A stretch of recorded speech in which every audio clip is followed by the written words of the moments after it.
Sveiki, brangus klausytojai. Su jumis vėl sveikinasi tinklalaidė Autoriaus diena ir aš, žurnalistė Milda Paukštė. Šįkart kviečiu jūs pasiklausyti pokalbio su meninės tekstilės kūrėja, Vilniaus dailės akademijos docente, prekės ženklo Balta Balta steigėja Laura Pavilonytė Ežerskienė. Kurdama tvarius dizaino produktus, Laura išryškina pačios medžiagos prigimtį bei natūralių augalinio dažymo spalvų grožį. Menininkė artimos zero waste bei antrinio žaliavų panaudojimo idėjos, minimalistinė estetika bei modernus tradicinių tekstilės technologijų pritaikymas aprangos produktams ir aksesuarams. Taip pat ryšys su etnografinė tradicija ir gamta. Kai aš gyvenu gamtoje, tai suprantu, kad nė sekundės nėra tokios pat labai įdomus pojūčiai. Iš tiesų, jeigu taip pakalbėti, ką man reiškia gamta, man kūryboje jinai labai daug ką reiškia. Jinai tiek man reiškia, kad aš įsikėliau ją gyventi. Supratau, kad iš tikrųjų geriausiai jausiuos. Aš tokia buvau radusi skraidančią frazę, kur kaip kažkur pamatai iš tikrųjų, ne? Kad galva miške, o rankos sociume. Toks, man atrodė, kad tai yra taip, kaip aš norėčiau, kad mano gyvenime susiklostytų. Kad aš galėčiau praleisti iš tikrųjų dalį laiko, kad, kaip sakyt, labiau būčiau savimi gamtoje, bet aišku, noras yra dirbti su žmonėmis ir atiduoti tai, ką, per kūrybą vis tiek mes dalinamės. Tai ką aš vis tiek be kitų savęs neįsivaizduoju tokiu atveju. Nes jeigu nėra su kuom dalintis, tai nežinau, ar verta kurti. Aišku, kad tai yra svarbu ir tavo saviraiška yra, bet nežinau, man atrodo, kad be to išėjimo, be to pasidalinimo neįvyksta procesas iki galo. Tas ciklas yra toksai, gal net ir per daug egoistiškas tokiu atveju. Aš taip dabar žiūriu. Gal toks gyvenime yra etapas apskritai, kai bandau atrasti tokį, nežinau, perėjimą šiek tiek, būdą atsigręžti nuo tokio gal egocentrizmo į dievocentrizmą. Tokios paieškos yra. Tai per tai, aišku, o kūryba man iš vis atrodo yra procesas ir savęs pažinimo. Dėl to jisai man labai artimas, labai įdomus, nes tai yra nuolatinis savęs pažinimas ir dalinimasis su kitais. Per save, aišku, tu transformuoji ir savo santykius su aplinka, su pasauliu, ir per tą dalinimąsi vėl gauni grįžtamąjį ryšį atgal. Tai man tas procesas yra, toks, čia nekalbant apie pačią estetiką, formų, raišką ir taip toliau, vien per tai yra labai, turbūt tas, kurį aš teisingai gyvenime pasirinkau. Jis man ir artimas, ir reikalingas, ir toks tapęs turbūt ir gyvenimo būdų. Savotiškai. Užtat daug kūrėjų neidentifikuoja net to kaip profesijos kažkokios, kur tu išeini į darbą ir grįžti iš darbo. Dažniausiai menininkai taip negali suskirstyti, kada jie dirba, kada jie nedirba. Nes lyg tai, persmelkia visą tavo gyvenimą, iš tikrųjų. Kada atėjo kažkokia aiškesnė vizija, kas yra ta kūryba ir kas yra kūrėjo kelias? Jeigu taip žiūrint, kaip įvyksta gyvenime dalykai, jie visą laiką įvyksta taip gyvenimiškai. Pavyzdžiui, aš įstojau į dailės mokyklą kažkada. Ir tuomet, kaip buvau vaikas, lankiau piešimo būrelį, bet visiškai negalvojau ir mano tėvai neieškojo man specializuotos mokyklos, kad jau tą dailę aš tobulinčiau ten dar labiau. Iš tiesų aš laikiau kompaniją draugiai. Tiesiog vaikai, mes kartu lankėm piešimo būrelį. Ir taip gavosi, kad aš įstojau. Toks kaip ir likimas gal. Įstojau, gerai jaučiausi toj terpėj ir aišku, tada augau ir baigiau mokyklą, tada sugalvojau, kad aš noriu stoti į aukštąją mokyklą. Nu, viskas labai taip paprasta ir elementaru. Bet apmąstymai, aišku, man atrodo, jie labiausiai susiję yra su kita mano veikla, kuri yra labai susijusi, tai su tuo, kad aš ir dėstau. Kad aš esu ir mokytoja kitiems, kaip save atrasti kūrybiniam kely. Tai tada pradedi tikrai reflektuoti, apmąstyti, bandyti diskutuoti su kitais, kas tu esi tam kultūros lauke, kokia tavo elgsena, kokia tavo atsakomybė. Tai per tai, man atrodo, pradėjo vystytis tas toks paties sąmoningumas, ar kaip čia pasakyti. Gal ne visiems reikalinga iš tikrųjų šitie dalykai. Kiti labai intuityviai dirba ir viską jaučia ir nebūtinai apie tai kalba, bet vis tiek yra labai iškilus ir nežinau, įdomus. Ar dar kaip kiekvienas savaip, turbūt savo kriterijus turi, kaip žiūri į kūrėjus ir jų kūrybą. Man labai įdomu iš tikrųjų tas ryšys su žmonėmis, kokie jie įvairūs būna. Ir būna, girdi žmonių, kad jie nežino, ką veikti, pavyzdžiui. Arba jiems neįdomu, tos depresyvios gal kažkiek tos būsenos, kai nieko nesinori daryti. Ir iš tikrųjų labai sunku man pajausti dėl to, kad, sakau, ta kūryba tai yra ir gyvenimo variklis. Nes tu nuolatos stebi viską, domiesi, tyrinėji. Nes menininkas vis tiek yra ir tyrinėtojas. Pradžioje jisai tyrinėja aplinką, po to, kaip sakant, jau yra ką atsirenka ir ką nori, sakykime, perduoti kitiems, kažką galbūt ir sustiprina savo jausmais, savo išgyvenimais. Jeigu šiandien turėtumėt galimybę išsitraukti gyvenimo kortą, pavyzdžiui, vienas variantas būtų kūrėjo kelias, jau nueitas kelias. Kitas, kur galėjot kažkurio metu, pavyzdžiui, ne į dailės mokyklą, o į kokį nors sporto būrelį, kuris būtų pasukęs visai kitaip gyvenimo kelią. Ką norėtųsi ištraukti? Tais laikais visi vaikai tai lankė labai daug būrelių, įvairių. Ir aš buvau gimnastė, potenciali gimnastė, pagal savo laikyseną, sudėjimą. Ir ten labai anksti pradeda žmonės užsiiminėti šitų sportų, praktiškai ten darželyje tuos vaikus išsimeškerioja. Tai taip, aš turėjau tą svajonę būti cirko artiste, akrobatė, nes man atrodė, kaip yra nuostabu, iš tikrųjų, kad žmogaus kūnas gali, ore praktiškai nepritraukti prie žemės, kažką daryti ir tas plastiškumas kūno, jisai mane žavi iki šiol. Pavyzdžiui, aš labai mėgstu žiūrėti dailųjį čiuožimą, nes tiesiog tu ir supranti šiek tiek, nes esi patyręs ir matai, kokios yra žmogaus kūno galimybės. Tiesiog, jeigu jį lavina, kaip sakant, tą lankstumą, kas gali atsitikti, neįtikėtini dalykai. Bet aš palikau tą sportą dėl to, kad sporte iš tikrųjų, kai prasideda profesionalus sportas, daug yra, tokių yra, kaip čia, net nežinau, įvardint dalykų, kurie man irgi buvo ne prie širdies, to streso, to spaudimo, netgi ir kažkokių papildų vartojimo, vardant rezultato. Tai aš su tuo atsisveikinu ir visai nesigailiu, bet dar vienas rūpėtų man dalykas ir aš save įsivaizduoju ir atsimenu, net esu sukūrus tokį kūrinį, irgi jau ankstyvam savo kūrybiniam kely, tai būtų medicina. Bet medicina net labiau ne per gydytojo rolę, kuris išmano kažką labai, bet per rūpesčio aspektą. Greičiausiai aš net save įsivaizduočiau kaip slaugę ar medicinos seselę, kuri rūpinasi iš tikrųjų žmogumi, padeda jam būti, pavyzdžiui, skausme ar ten.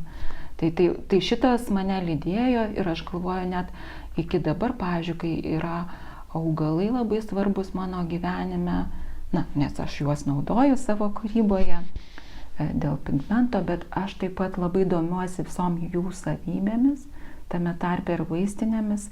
Ir iš tiesų man jie visapusiškai rūpi, nes aš turiu iki šiol tą kažkokį tai, nežinau, norą ar aistrą padėti kitiems per galbūt galimybę, kad aš galiu pasiūlyti augalą kaip sveikatinimo tokią priemonę, žinoti, ką jis gali duoti žmogui.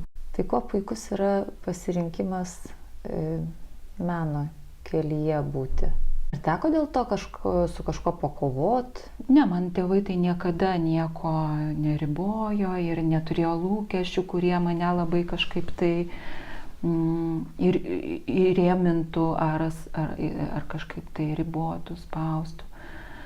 Bet ir iš visuomenės aš nemanau, kad jaučiau, bet yra tas vienas momentas, tikrai turbūt visi sutiktų iš dirbančių šitoj srity, kad tai yra nestabili pozicija, tam tikra prasme ir finansinė, bet iš tiesų tu turi susitaikyti su tuo, kad bus daug nežinios ir bus daug degimo tokio, kur tikrai aš dažnai kalbuosi apie tai, kad tikrai ne vien rožėm klotas kelias yra tas kūrybinis, kad tu jauti ir įtampos, daug ir streso dėl to, kad tu nežinai, kaip tau pasiduos materija tavo idėjom įgyvendinti. Tu nežinai iš tikrųjų iš karto, kad viskas taip ir bus, kaip suplanavai. Tai viena tai yra, kad įdomu, kita, kad tai yra ir pakankamai įtampos ir nerimo iki to galutinio jau įgyvendinimo to savo kūrinio ar dizaino prototipo, nesvarbu, čia iš tikrųjų kurioje srityje dirbi. Ir netgi, kai jau tu atrodo atiduodi viską, ką gali ir padarai iki galo, kartais būna taip, kad ir nepasiteisina. Ir ne visi kūriniai gyvena toliau savo gyvenimą. Tai čia toks nėra labai džiugus procesas šitoje situacijoje, ne? Bet tu turi priimti, tu turi susitaikyti ir labai daug dirbti iš tikrųjų nesitikint nieko atgal. Tai ne visiems tai turbūt priimtina. Ne visi galėtų šitą išgyventi irgi, nes tai yra sudedamoji dalis. Dėstytojo darbas tai turbūt yra kaip neblogas saugiklis. Dėstymo kelią aš pasirinkau tikrai ne dėl finansų. Tai irgi buvo pradžioje galimybė išbandyti save tame ir tas dėstymas, jis irgi yra dalinimasis iš tikrųjų. Jame irgi yra įvairių aspektų, nes to nežinojimo ar, pavyzdžiui, pasiteisins tavo vadovavimas studentui irgi lygiai taip pat yra iki pačio galo, nes mes nežinom, koks tas rezultatas bus kartu su studentu, kol jis kuria kažką tai. Bet patirtis sako, kad ne visą laiką rezultatas ir svarbiausias, ypač mokymosi procese. Tai aš visą laiką manau, kad procesas šitoj vietoje yra svarbesnis. Ne rezultatas, o kiek tu iš tikrųjų pasisėmei patirties, kiek tu sužinojai naujo, kiek tu atradai. Sakykime, jeigu pereinant prie to balta veiklos, kaip ir dizaino arba kūrybinių industrijų verslo, nes tai nėra visiškai toks tikras verslas, sakykime, jis truputį kitoks, nes čia irgi vyksta kūrybiniai procesai ir įvairūs. Tam tikra prasme, kad vien iš tvaraus tekstilės dizaino komerciškai išgyventi irgi mes supratom, kad mums asmeniškai nepavyks. Dėl to čia net šito balta prekės ženklo viduje yra derinama dar įvairių veiklų. Tame tarpe ir kūrybinių mokymų, ir, aišku, naujų dizaino objektų kūrimas, bet ir įvairios projektinės veiklos. Ir net paskutinis mūsų buvo bendradarbiavimas, jau perėjimas į tokį renginio ar teatro sektorių, kartu su Snieguolė Dikčiūtė, kompozitorė ir garso menininku Valdu Narkevičiu. Tai man labai įdomu yra naujos patirtis ir aš labai drąsiai šiaip leidžiuosi į įvairius bendradarbiavimus ir Jo, ir netgi su kitų sričių kūrėjais. Studijų metu labai neblogas, toksai geras iš tikrųjų pamatas susidėliojo ir Baltos kandys užgimė ir tie žmonės tarsi atrodo, jie iki šiol keliauja labai greta. Kokią galią turėjo būtent tos studijos Dailės akademijai, tekstilės katedrui? Tuo metu buvo įdomus metas, nes buvo toks virsmo laikotarpis, tai buvo paskutinės 20 amžiaus dešimtmetis, sakykime taip, ne, ir visa vizualaus meno arena labai mainėsi. Iš tikrųjų, mes žinom, kad iki tol buvo sovietmečių iš tikrųjų, ir tam tikros ribos kūryboje, tam tikra ideologija įtakojo ir net, sakykime, šiek tiek pačią raišką. Tai, o mes mokėmės virsmo laiku, kai atsirado daug naujų ir raiškos formų ir, aišku, pati tekstilė išgyveno tokį virsmą didžiulį, kaip meno, sakykime, šaka. Tai, man atrodo, tas kažkaip nukreipė į labai įvairius tokius, nežinau, ieškojimus ir tam tikras net galbūt sukūrė sąlygas tom ambicijom tikrai dalyvauti parodose. Nes mes jau būdamos studentės ir sumanėm, kad kuriam grupę ir labai norėjom dalyvauti parodose. Ir tuo metu buvo studentų meno dienos tokios, kad net jau ŠMC direktorius vaikščiodavo, Kuizinas tuo metu ir rinkdavosi naujus kūrėjus parodoms. Ir aš atsimenu, man 3 kurse teko ta garbė patekti į vieną iš parodų tokių jaunųjų kūrėjų. Buvo labai intensyvus, įdomus metas, kuris skatino visą save atiduoti kūrybai. Ir net nebuvo tokių minčių ten, kad ar kažkokio darbo ieškoti, ar ko. Tiesiog buvo tikrai tos studijos tokios, kad jos ir visas tas laikas ir buvo skirtas studijuoti, ne dar kažką veikti. Aš kaip lyginu tiesiog, kaip dabar vyksta, kad daug žmonių visgi jau ir dirba tuo pačiu metu.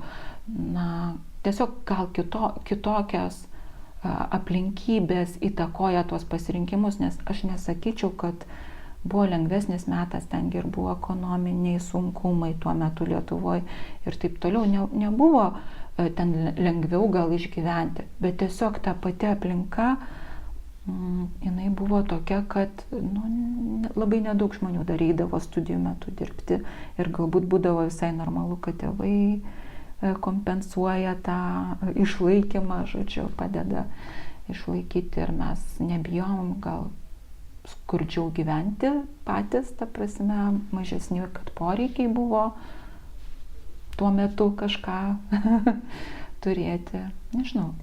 Ar buvo bent akimirka, studijų laikų užplaukus kokia dvejonė, kad, gerai, pasibaigsiu studijas, čia tekstilė, o paskui darysiu kažką kitą, eisiu ten, kur dar kažkaip save atrasiu, ar jau tiesiog, kaip iki nebuvo nei kruopelytės abejonės, kad tai ne tas kelias, kad atrodė, kad tikrai čia aš tik tai susirinksiu viską ir jau tada, kai iššausiu, tai tikrai ir viską panaudosiu. Ne, nebuvo abejonės ir man atrodo, čia tas susikūrimas mūsų grupės Baltos kandys galbūt irgi sustiprino tą, nes mes vieną kitą labai irgi palaikėm.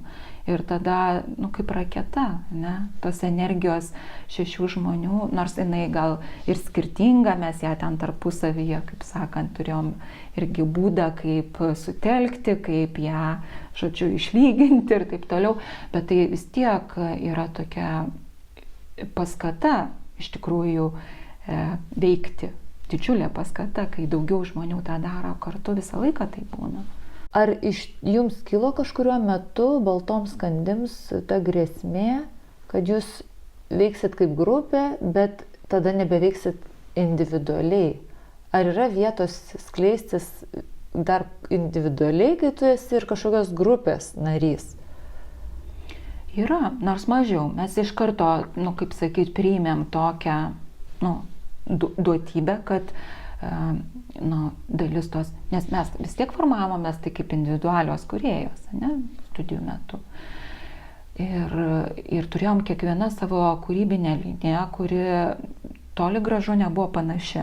Ir iki šiol mes esam labai skirtingos, bet tai ir duoda tam tikrą prasme tą gerą tokį indėlį į bendrystę, nes kiekviena ateina su savo kažkokia išskirtinė, kaip sakant, individualią energiją.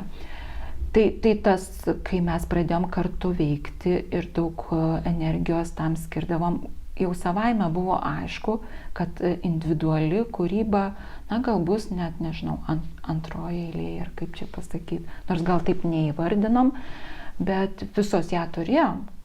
Tas irgi įdomu, kad ne taip intensyviai, bet iš tiesų kiekviena vystėm irgi tą savo individualų kelią ir iki šiol praktiškai yra taip, kad jisai yra.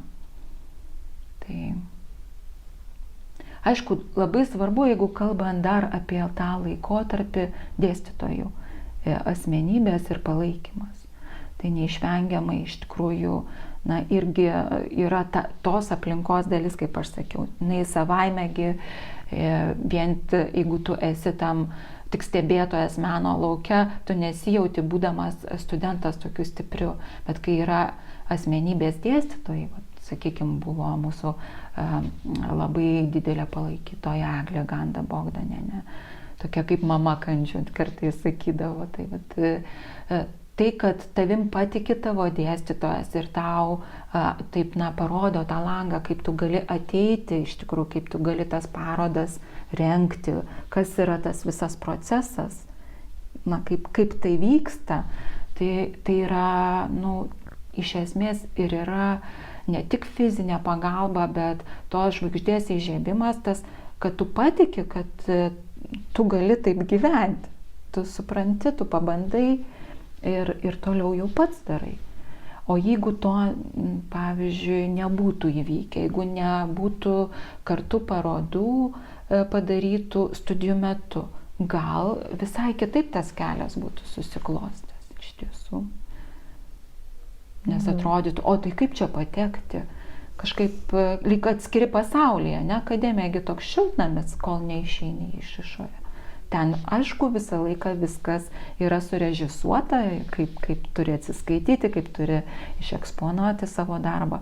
O kaip patekti į tą tikrą meninį vyksmą ir gyvenimą. Tai jeigu dėstytojas nenutiesia to tilto studijų metu, man atrodo, žymiai sunkiau po to pačiam patikėti ir eiti. O tai kaip baigėsi studijos? Kas liko tada? Ką išsinešėt į tą realų pasaulį po studijų? Tai drąsa veikti jinai įvyko jau studijų metu, nes mes pradėjom rengti parodas tikrai jau nuo 2-3 kurso, taip, sakykime, juk studijos po to buvo ir dar magistrantūra, tai čia ilgas gyvenimo procesas, man po to dar buvo 3 pakopos studijos iš tiesų, tai kaip pagalvoju, visą 10-metį ir tobulini save.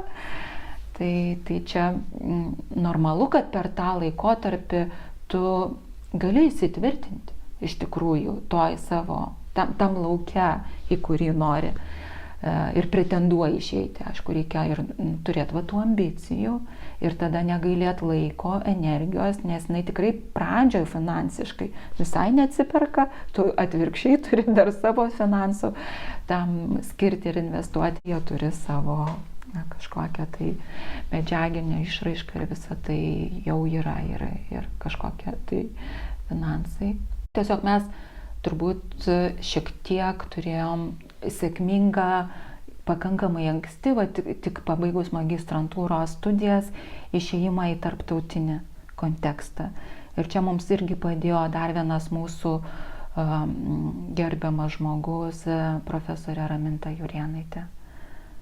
Tiesiog kažkaip lyg ir netyčia mūsų susitikimas įvyko taip kažkaip toj kultūriniai terpėj, nes jinai nėra tekstilės srities žmogus, jinai labiau tikrai su tapytojais dirbo ir taip toliau, Bet va, tai įvyko kažkokia kibirkštėlė tarp mūsų ir tas pirmas išvažiavimas ir tarptautinį kontekstą į Düsseldorfo tokią didžiulę parodą, kur labai daug įvairių menininkų, virš 100 menininkų dalyvavo toj parodoj, buvo su jos pagalba, su jos kvietimu.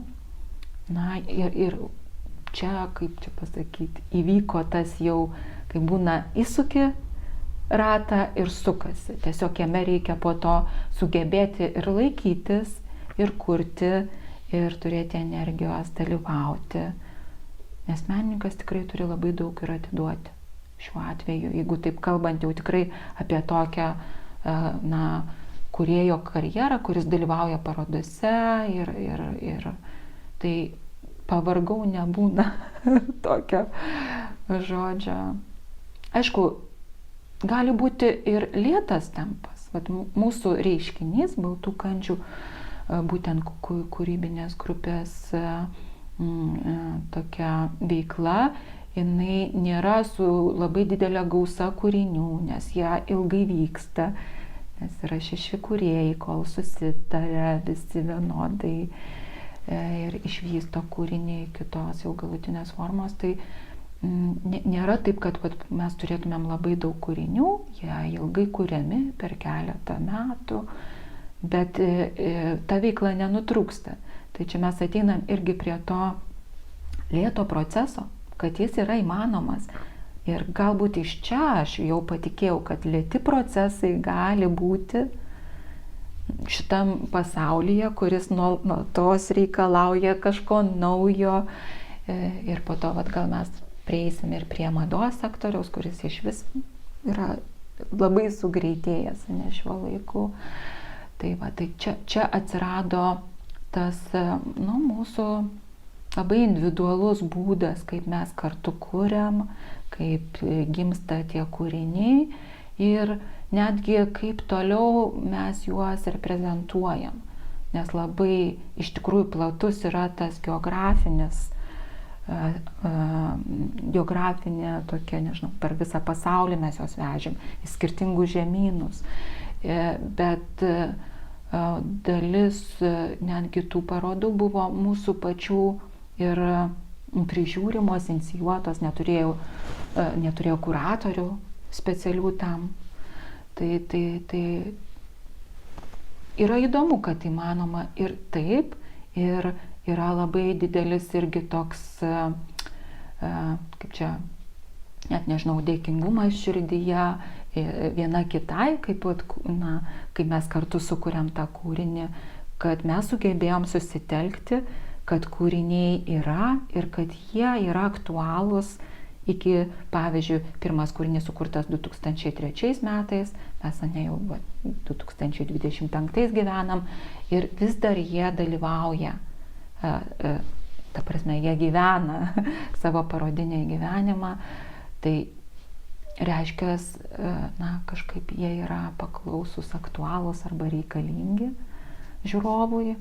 Tai yra didžiulis jau tas, apie ką aš kalbėjau, grįžtamasis ryšys ir jau kaip dėkingumą aš jį priimu kaip kūrėja, kad įvyko visa tai su tuo, kad tai grįžta tau pačiam, kaip ir ta įdėta tavo energija, kaip ciklų tokių grįžta, per tai, kad kūrinys jau gyvena savo gyvenimą, yra reikalingas. Čia iš tikrųjų kaip su vaikais, tu sukuri ir tu gali įvairiai, tu gali turėti lūkesčių, kaip jisai toliau gyvens, o tu gali tiesiog, leisti jam pačiam jau skleistis ir kaip bus, tai bus. Tai jų, kadangi kaip ir nėra tiek daug, tai kaip vaikus gali suskaičiuoti, kad yra kūrinys mandala, tada yra kūrinys piros, šventė, mes tokius labai trumpus pavadinimus mėgstam, tai taip ir gaunasi. Tada suktinis, Spartakas, aišku, mes toliau mąstome apie naujus kūrinius, bet taip viskas, kaip ir minėjau, nėra tiek daug ir visi jie yra pagarbiai saugomi ir dalyvauja tai vienoj, tai kitoj parodinėje erdvėje, kartais Lietuvoje, kaip šiais metais tikrai pasisekė, kad šiuo metu net 2 parodose skirtingi kūriniai dalyvauja, tai šventė Mo muziejuje ir Arkoje Suktinis, tai jie visi brangus. Ir vienodai, kaip su vaikais, negali išskirti jų, nes visus įdėta energijos tiek, kiek tuo momentu galėjai daugiausiai. Ne? Mano toks yra devizas, kad kai kuri, tai tu maksimaliai kiek gali tuo momentu skirti, tiek ir skiri to dėmesio ir energijos. Tai kokią jūs save atradot ties balta slenkščiu? Taip, tai pradėdama kurti tuos pritaikomus, sakykime, arba apskritai dizaino objektus, nes kas yra tas dizainas? Dar pagamintas aprangos, ar ten, nežinau, drabužis, ar aprangos aksesuaras, juk ir nėra dar dizainas iš karto. Daugam tai kyla klausimas, nes tai yra tas pats daiktas ir jį gali pagaminti, ne. Iš tikrųjų ir žmogus visiškai užsiimantis, nežinau, rankdarbiais ir yra dizainerio numegzta irgi kepurė. Ta pati kepurė, bet kažkaip statusas lyg ir skirtingas. Kaip čia yra? Kyla klausimas. Kyla. Tai aš kaip pati irgi bandžiau savo reflektuoti, kas tai yra. Tai supratau, kad kai tu kuri dizainą, ne, kai tu kuri tą prototipą, ir kas man labai patinka čia, tu labai daug galvoji apie žmogų, kuriam tu skirsi.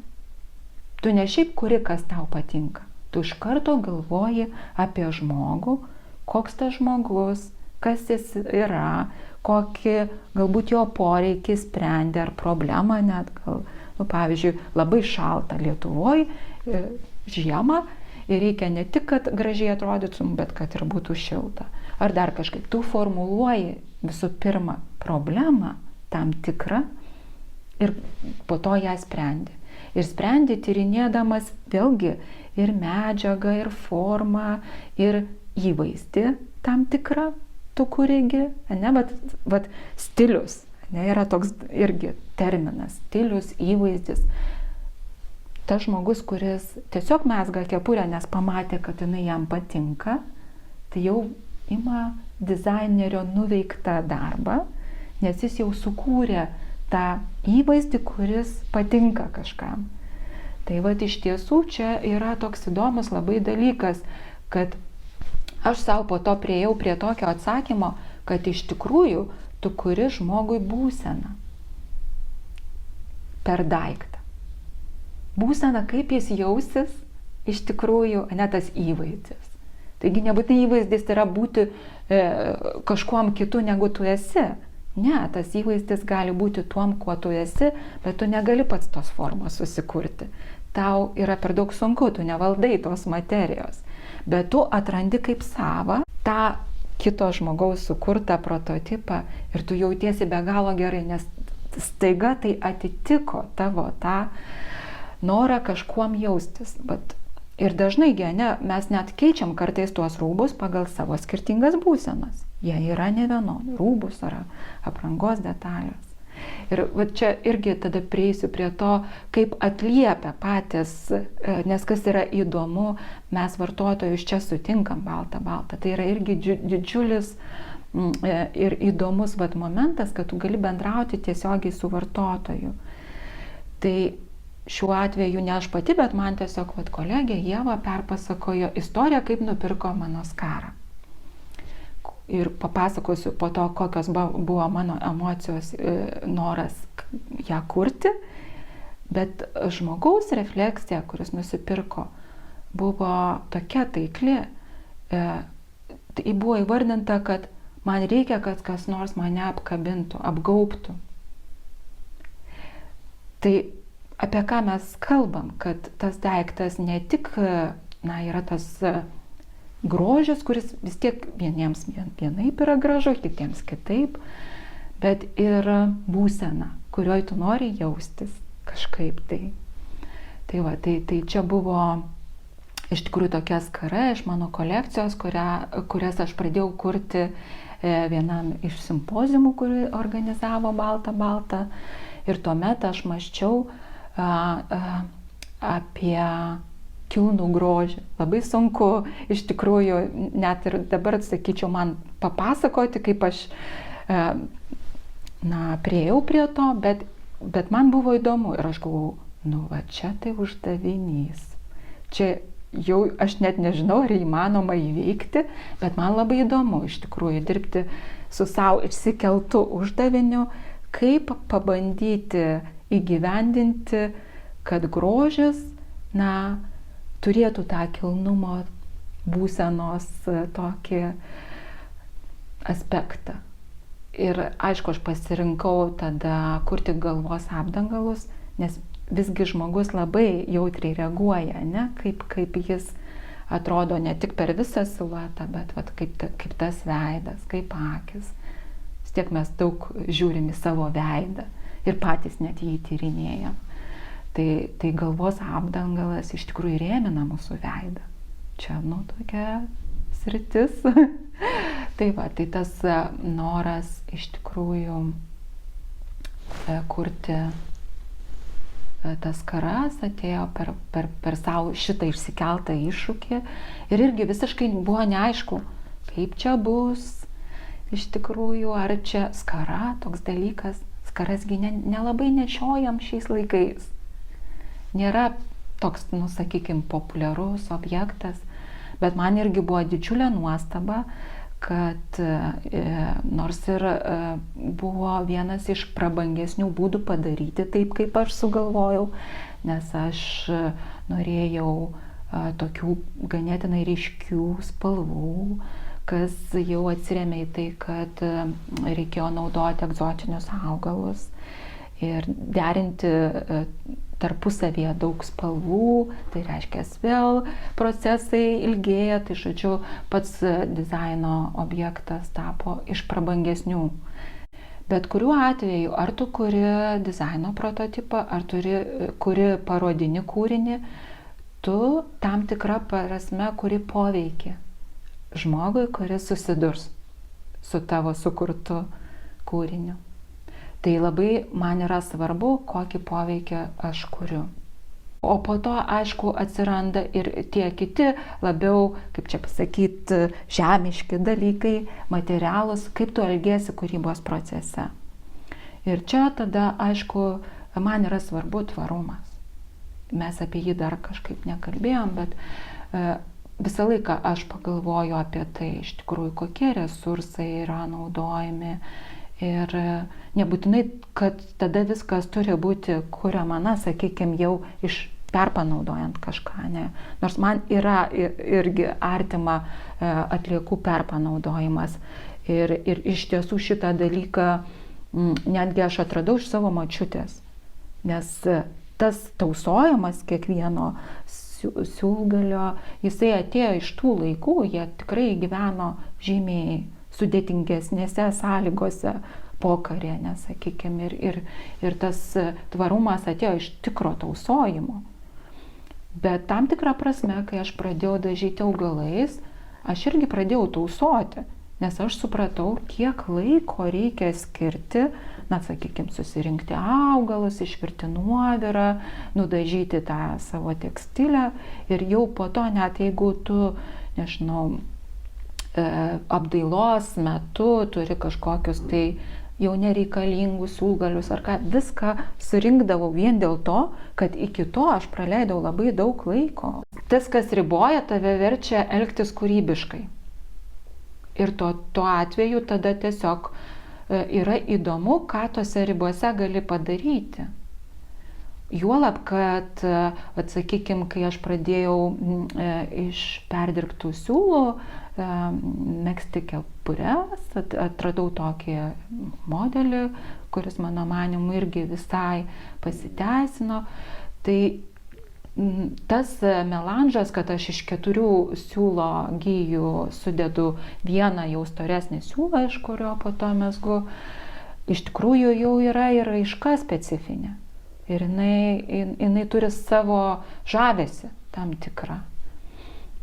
Tai žodžiu, man atrodo, kad kiekvienu atveju tu tada ieškai to sprendimo, kuris galų gale arba tenkina, arba ne. Ne visuomet turbūt yra kaip pasiteisina, kad tu kažką gamini iš atraižų ar atliekų. Bet galimi sprendimai, kad jie nuo to netrodo net blogiau. Tai čia visą laiką toks, kaip ir balansas.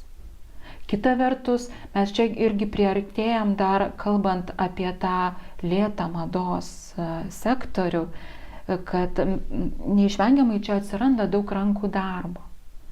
Ir tas rankų darbas irgi yra prabanga tam tikrą prasme. Ir kartais iš tikrųjų galutinė produkto kaina, jinai irgi labai svarbi, ar jinai patenka pas tą vartotoją, kurį tu įsivaizduoji, ar ne, jinai lemia iš tikrųjų.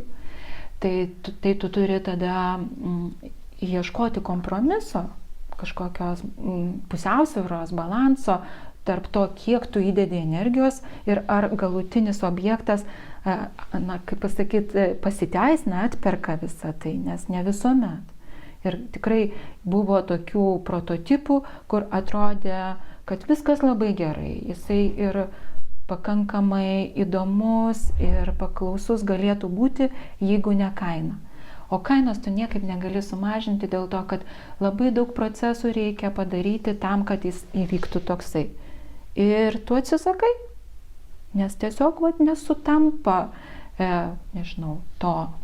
to objekto paskirtis, gal negali kepurė kainuoti, pavyzdžiui, 500 eurų.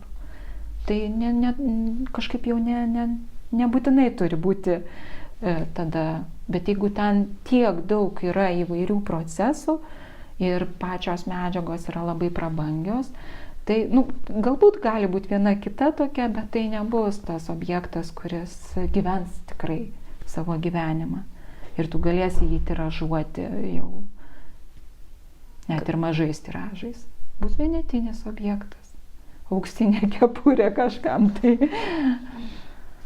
Ar jums yra pavykę atrasti, kaip tą santykį sveiką sukurti tarp įdėtų pastangų, patirties, kūrybiškumo ir kainos, už kurią tas daiktas tampa jau naudotojo nuosavybė? Tai visuomet yra tas ieškojimą to balanso. Aš manau, kad tai turi būti sudėtinė dalis tavo visų procesų, kaip čia pasakyti, eigoje, būtent dizaino kūrimo. Nes kitu atveju tu gal gali negalvoti. Tu gali galvoti, kad mezgimas yra tau tokia saviterapija kaip procesas, malonumas ir tu gali neskaičiuoti to darbo. Kiek ten tų valandų buvo praleista. Bet tai tada nėra visai tai, apie ką mes kalbam. Nes dizaino atveju tu net iš esmės turėtum įsivaizduoti, kaip tai galėtų atlikti ir kitas žmogus. Ne tik tai tu pats. Ir tikrai turbūt pagalvoti apie tai ir apie tą galutinį vartotoją, kiek jisai pasiruošęs arba gali sumokėti. Arba kokia auditorija, nes labai nevienodi vartotojai. Tai čia ir yra, tu pats turi išsirinkti auditoriją ir kelią, kaip pasiekti tą auditoriją, jeigu tu kuri kepures už 500 eurų, pavyzdžiui. Turi įvykti tas atsitapatinimas savęs nuo tavo dizaino prototipo, pirmiausia. Kaip ir minėjau, kad tu turi suvokti, kad iš esmės jį galėtų padaryti ir kažkas kitas. Nes jeigu tu tik matuosi pagal tai, kad tik tu gali atlikti, tai iš tiesų tai tada daugiau yra tokio vienetinio pritaikomo objekto, taikomojo meno kūrimas, kuris nepasiduoda tiražavimui ir tada tu visai kitaip turėtum jį vertinti. Bet aš dizainą suvokiu tikrai su tokiu džiaugsmu ir gerąja prasme, kad tai yra tiražuojamas objektas. Tai nebūtinai turi būti tiražai, kurie paleidžiami į industriją. Nebūtinai, bet tai vis tiek yra tiražuojamas objektas. Ir man tai, pavyzdžiui, pačiai atsakymą leidžia taip lengviau priimti, nes aš tikrai sakau, nesu labai tokia patyrusi šitoj srity, laikas. Laikas parodo iš tikrųjų, kai tu daugiau pats, jeigu pats gamini, jį gamini. Nes kai tu tik sukuri pirmą prototipą, tai niekas, pirmas prototipas tikrai yra labai daug laiko ir tai dar ne iš karto galbūt visas detalės gali sužiūrėti, nes tu turi paleisti į vartojimą ir dar tada tobulinti, ne?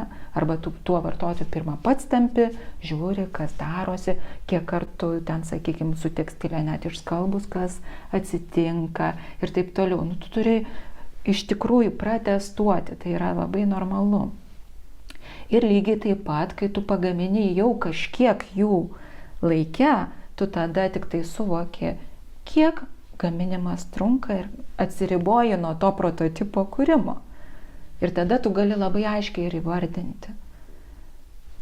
Bet čia labai svarbu iš tikrųjų, jau kuriant dizaino gaminius, tas tinkamas suvokimas medžiagos, jos parinkimas. Ir kartais yra iššūkiai dideli, kad o rinkoje staiga nebėra tokio siūlo ar medžiagos. Ir vien tas pokytis reiškia, kad tu kaip dizaineris vėl iš naujo turi grįžti į procesą, kai medžiaga veikia su forma, ją vėl pratestuoti, kas bus vėl iš tikrųjų, kai išskalbs ir taip toliau. Tai reiškia, tu vėl grįžti dalinai į kūrybinį procesą. Bet čia yra dar iššūkiai, kad kai kurie dalykai, kaip pati medžiaga dingsta ir tu iš naujo turi perkurti lyg ir tą patį, ką padarei. Ir iš naujo. Bet sakau, čia tiesiog, kai tu atsiriboji, tu lengviau gali suvokti tą tikrąją gaminio kainą. Galvoju, kad jūs su šitom visom patirtim turbūt esat labai gera mokytoja arba pavyzdys ir kitiems čia esantiem kūrėjam, balta, ne tik akademijos studentams.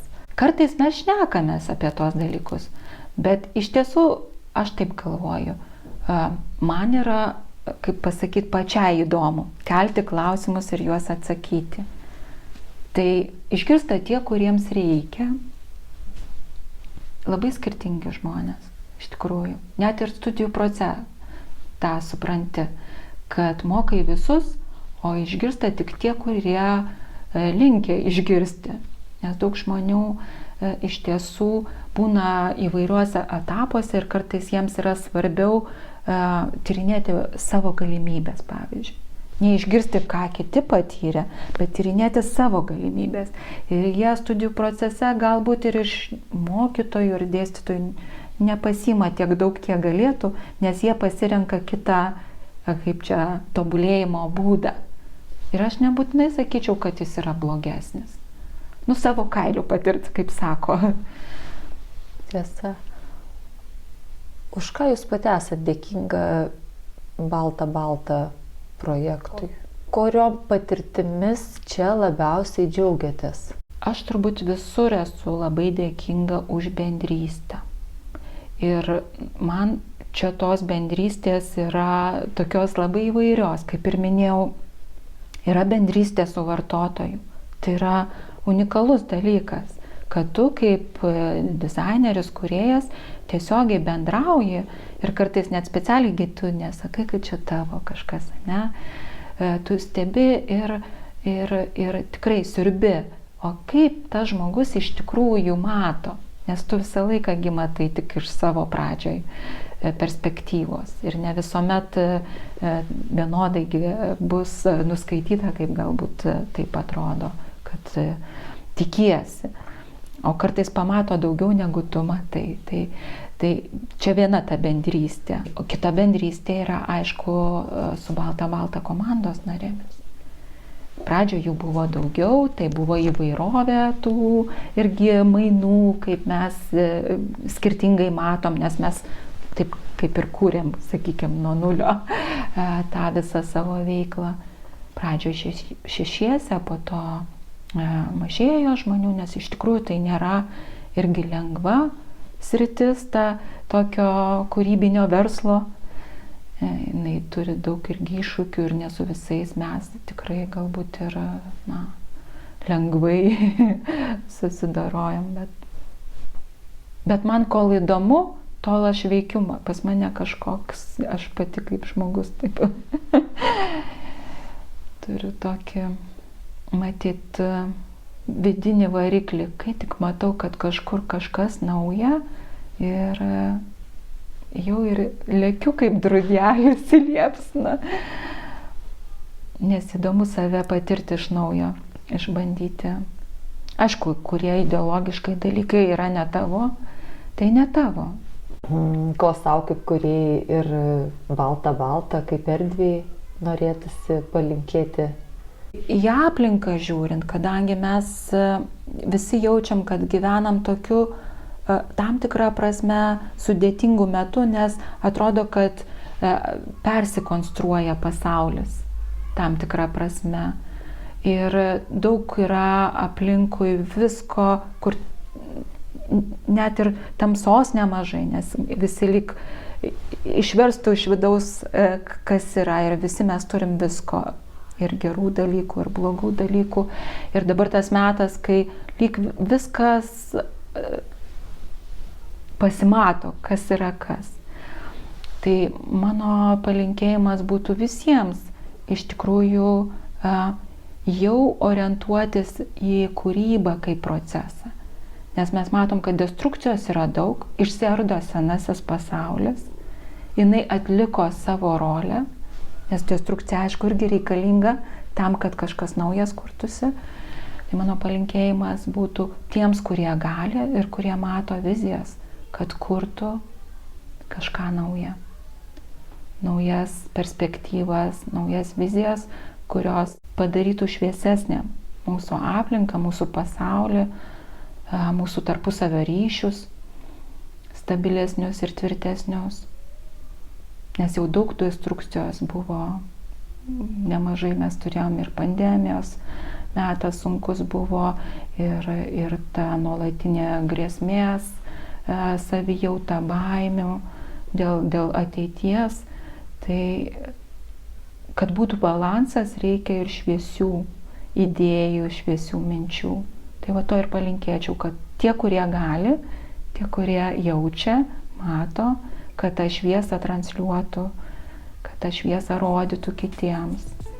Tad šviesių jums dienų, mėly klausytojai. Dėkoju už kartu praleistą laiką ir kviečiu susiklausyti kituose tinklalaidės Autoriaus diena epizoduose.